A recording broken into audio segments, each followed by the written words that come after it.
ठाणे विधान परिषदेवर महायुतीचे उमेदवार रवींद्र फाटक यांचा बिनविरोध विजय झाल्याच्या नंतर ठाण्यामध्ये जल्लोष करण्यात आला। ठाण्यातील आनंद आश्रमामध्ये हा जल्लोष करण्यात आलेला आहे। उपमुख्यमंत्री एकनाथ शिंदे देखील जल्लोषात सहभागी झाले। तर मोठ्या प्रमाणामध्ये कार्यकर्ते, पदाधिकारी, नगरसेवक आनंद आश्रमातील जल्लोषात सहभागी झाले आहेत।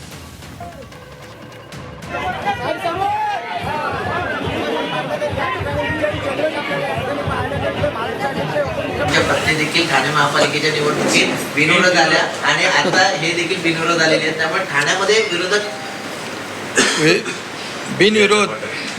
फाटक बिनविरोधाचं फाटक आहे ना ते, विजयाचं फाटक म्हणजे त्यांच्या पत्नी देखील महापालिकेच्या निवडणुकीमध्ये बिनविरोध झाल्या, तेही झाल्या, म्हणजे हे एक योगायोग आहे।